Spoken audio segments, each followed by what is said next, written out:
قبلہ بڑی جلدی سے یہ بیان فرمائیے گا کہ جو قربانی کے اندر حلال جانور عموماً استعمال ہو رہے ہیں تو کیا یہ محض علاقے کی روایت ہے یا اس کے علاوہ دیگر جو حلال جانور ہیں ان کی قربانی بھی کی جا سکتی ہے؟ بسم اللہ الرحمن الرحیم۔ دیکھیے، قربانی کا جو جانور ہے اس کو تین کے طرح کے جانور ہیں جن کو جو ہے وہ ہم ذبح کر سکتے ہیں، قربانی جن کی جا سکتی ہے۔ اس میں سے سب سے پہلی چیز جو ہے وہ اونٹ ہے۔ اگر اونٹ کہ جو اس زمانے میں ذبح کیا جاتا تھا،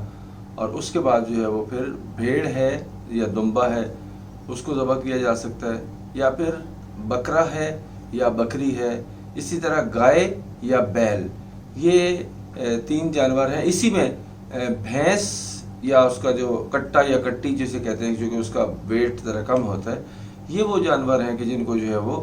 ذبح کیا جا سکتا ہے۔ اب ان کی عمر کے اعتبار سے جو اونٹ ہے اس کو 5 سال مکمل ہو جانے چاہیے، یعنی چھٹے سال میں داخل ہو چکا ہو۔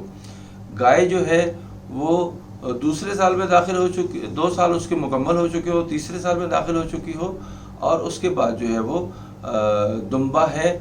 کہ جس کے 6 ماہ جو ہے وہ مکمل ہو چکے ہیں، اور اس کے بعد وہ جو ہے وہ آگے، یہ منیمم حد ہے، اس کی میکسیمم کوئی حد جو ہے وہ نہیں ہے۔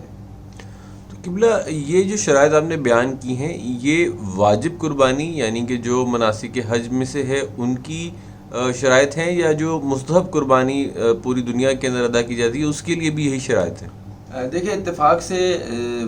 یہ شرائط واجب قربانی کی ہیں، لیکن ہمارے اس وقت جو ناظرین ہیں وہ اکثریت بلکہ 100% وہی افراد اس وقت ہوتے ہیں کہ جو واجب قربانی انجام نہیں دے رہے۔ میں نے شاید کسی پروگرام میں یہ عرض کیا تھا کہ آج کل حاجی جو حج پر ہوتا ہے وہ اپنی قربانی اسے دیکھنا بھی نصیب نہیں ہوتی، جسٹ ایک ٹوکن کے ذریعے اس کو اطلاع دی جاتی ہے کہ جی آپ کے پیسے کٹ گئے ہیں، یا آپ کے پیسے کے ذریعے وہ قربانی ہو چکی ہے۔ اور اگر کوئی دیکھ لیتا ہے یا اپنے ہاتھ سے کر لیتا ہے قربانی کو تو وہ خوش نصیب حاجیوں میں سے ہے۔ بس یہ شرائط جو ہیں یہ واجب قربانی کی ہیں۔ مستحب قربانی میں اگر تو کوئی ان شرائط کو پورا کرتا ہے تو بہت اچھی بات ہے، لیکن اگر یہ شرائط پوری نہ ہو، مثلا جانور جو ہے ایج کے اعتبار سے اس میں کوئی کمی بیشی آئی لیکن صحت اس کی اچھی ہے، اس کا گوشت جو ہے وہ کھانے کے قابل ہے، اس میں کوئی فرق نہیں ہے تو وہ کیا جا سکتا ہے۔ یا کوئی چھوٹا موٹا نقص اور عیب اس جانور میں آ گیا ہے، مثلا اس کی ٹانگ جو ہے وہ لنگڑا ہو گیا ہے، یا آنکھ میں کوئی مسئلہ آ گیا ہے، یا ویسے خوبصورتی کے اعتبار سے کوئی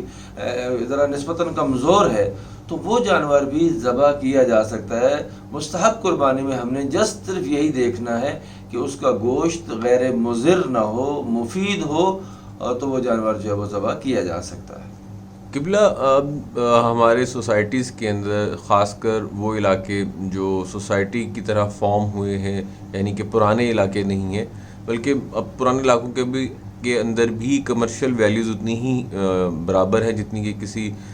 بڑے علاقے کے اندر، تو ایسی ادارے، ایسی شاپس یا ایسی جو ہے کمپنیز کام کر رہی ہیں جو آپ سے بکنگ کرتی ہیں ذبیحے کی، اور اس کے اگینسٹ آپ کو عید کے دن یا عید کے پہلے دن جس طرح ان کی آپ سیٹلمنٹ ہوتی ہے اپنے گاہک کے ساتھ، پیک فارم کے اندر گوشت پہنچا دیا جاتا ہے، جہاں پر یقیناً یہ تمام شرائط کے حوالے سے وہ جو جس شخص نے اپنے لیے بکنگ کروائی ہے اس کو تو علم نہیں ہے۔ تو آیا اس طرح سے قربانی کروانا صحیح عمل ہے؟ اس میں کوئی اشکال تو نہیں؟ دیکھیں، قربانی کا عمل جو ہے یہ نیابت پذیر ہے، یعنی آپ اس کو بالفعل خود انجام دینا ضروری نہیں ہے۔ اس میں آپ کی طرف سے دوسرے افراد بھی شامل ہو سکتے ہیں، کوئی کمپنی بھی ہو سکتی ہے، لیکن اس میں شرط یہی ہے کہ وہ افراد اس بات کا یقین ہونا چاہیے کہ وہ اس کو پراپر ذبح کریں گے، وہ جو ہے وہ اسی جانور کو کہ جن صفات کے ساتھ بیان کیا گیا ہے وہی جانور جو ہے وہ اس میں استعمال کریں گے۔ تو یہ جو آپ نے کیفیت بتائی ہے، شاید یہ پاکستان جیسے ملک میں تو آپ ہر جگہ پہ ذبح کر سکتے ہیں، یورپ اور دیگر ممالک میں جہاں پہ آپ کو گھروں میں یہ جانور ذبح کرنے کی اجازت نہیں، وہاں پر قطعاً یہ کام جو ہے وہ ہر بندہ اپنے ہاتھ سے یہ کام نہیں کر سکتا، لہذا یہ نیابت پذیر ہیں، اس کی نتیجے میں یہ قربانی اس طرح سے بھی کی جا سکتی ہے۔ آپ نے جو یہ یقین کا صیغہ فرمایا، تو یہ یقین کی کیا حد ہے، کیسے حاصل ہو؟ صرف جو جن سے آپ اپنی بکنگ کروا رہے ہیں ان کے کال تک یقین ہے، یا اس کے لیے اس سے زیادہ جستجو کی جائے گی؟ دیکھیں یہ تو ایک جسے کہتے ہیں کہ اب ہر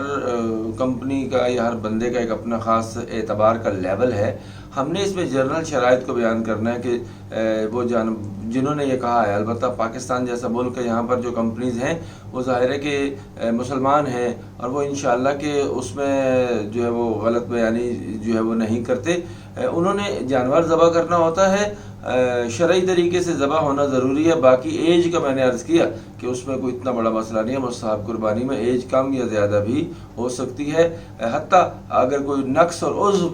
کمی بیشی بھی پائی جاتی ہے تو وہ بھی شرط نہیں ہے مستحب قربانی میں، تو وہ بھی ہو سکتا ہے. البتہ اس کا اگر گوشت بعد میں جو آپ کے حصے میں مل رہا ہے یا پورا جانور انہوں نے ذبح کیا اور آپ کو وہ گوشت انہوں نے ڈیلیور کیا اور اس کے نتیجے میں انہوں نے اپنے چارجز کو لیے، تو اس سے قربانی میں کوئی رکاوٹ نہیں ہے. قبلہ بیان فرمائیے گا کہ جو قربانی میں شہرک پہ چھری چلانے کا عمل ہے اور تکبیر پڑھنے کا عمل ہے، جس سے جانور اسلامی سطح کے اوپر ذبح شدہ قرار پاتا ہے، اسے کرنے کے لیے جو فائل ہے اس کا مسلمان ہونا شرط ہے، یا جو اس کے علاوہ اہل کتاب ہیں ان کے ہاتھ کا ذبیحہ بھی قابل قبول نہیں، ہوگا؟ اس میں دیکھیں جو ذبح کرنے والا ہے اس کی شرط یہ ہے کہ وہ خود مسلمان ہو، اور مسلمان ہونا ضروری ہے. اور پھر جو ذبح کے اصول ہیں ان کے مطابق جو وہ ذبح کیا جانا چاہیے، بلاؤ مشین ہی کیوں نہ ہو. چونکہ ہمارے فقہا نے اس بات کی بھی اجازت دی ہے کہ ظاہر ہے کہ جب تھاؤزنڈز کے قریب یا لاکھوں میں جب یہ قربانیاں ہوتی ہیں تو وہاں پر انسان کے لیے بس میں یہ بات نہیں ہوتی، ٹائم بڑا اس کا محدود ہوتا ہے. لہٰذا اگر وہاں پہ جو آپریٹرز ہوتے ہیں وہ مسلمان ہوں اور پھر وہ جو ہے وہ تکبیر جو ہے وہ پڑھیں، بسم اللہ کا جو ہے وہ اجرا کیا جائے، تو وہ جانور جو ہے وہ ذبح ہو سکتا ہے، اور اس کے لیے مسلمان کا ہونا ضروری ہے. باقی امور جو ہیں وہ جب ذبح ہو جائے تو اس کے گوشت کو جو ہے وہ بنانا، وہ اس میں جو ہے وہ اگر فرض کریں، کوشش تو یہ کی جانی چاہیے ہم اپنے حدود تک ہی رہیں کہ ہمارے ان کاموں میں زیادہ تر کام وہی افراد کر رہے ہوتے ہیں جو مسلمان ہیں، اور جو غیر مسلم ہیں اور اہل کتاب ہیں اس کے بارے میں ہر ایک بندہ جو ہے اپنے فقہا کی طرف رجوع کر سکتا ہے.